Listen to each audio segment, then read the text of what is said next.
अस्सलाम वालेकुम तान सुबह STV न्यूज़ आया वली मोहम्मद जाड़ो नजर जो था मलीर खां मुश्ताक गबोल छे न रिपोर्ट ते नादिन मलीर चे कदीमी गोठ मोहम्मद खान गबोल ते पोर्ट कासिम इंसामिया रेवेन्यू ऐं पुलिस अटालन गरी मिशनरी चढ़ाई करे ॾिनी।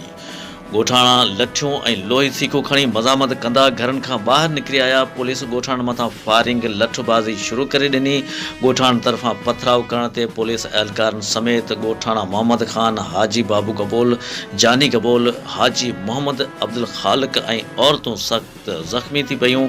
इलाइक़ो 4 कलाक ताईं जंग जो मैदान बणियल रहियो। इंसामिया गरी मिशनरीअ सां घरनि खे ड्राए पट करे घरनि खे बाहियूं ॾेई छॾियूं। पुलिस मज़ामतकार गोठाणनि मर्दनि मोहम्मद खान, हाजी मोहम्मद, बावियो गबोल समेत औरतुनि ऐं ॿारनि खे गिरफ़्तार करे अणॼातल हंधि मुंतक़िल करे छॾियो।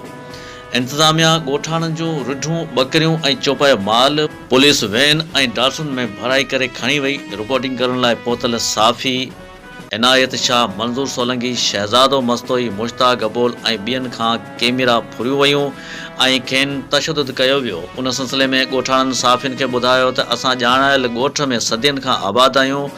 पोर्ट कासिम इंसामिया भरपासे में मौजूद कारखाने मालिकनि जे चर्च ते पहिरियां कार्रवाइयूं कयूं आहिनि ऐं अॼु असां जॾहिं रोज़गार लाइ घरां निकिरी विया हुआसीं त ओचितो पुलिस सिक्योरिटी इंसामिया सां गरी मिशनरी साण करे चादर ऐं चौदेवारीअ जो तक़दुस पामाल कयो आहे। मुआवज़े ऐं मुतबाद ज़मीन ॾियण जूं ॻाल्हियूं कूड़ियूं आहिनि। अदालत में केस ऐं ज़मीन जा कागज़ मौजूदु आहिनि। अॼु ज़ुल्म जी इंतिज़ा करे करबला कई वई आहे। Port Qasim anti encroachment officer Zahid Sheikh राब्ते करण ते ॿुधायो त कार्रवाई DC मलीर तरफ़ां कई वई आहे जॾहिं त असांजा सरफ़ एहलकार मौजूदु हुआ। मुख़्तियारकार बिन कासिम फरहान जतोई ॿुधायो त कार्रवाई पोर्ट कासिम अथॉरिटी ऐं DC मलीर जे हुकुमनि बैदि गॾियल कई पई वञे।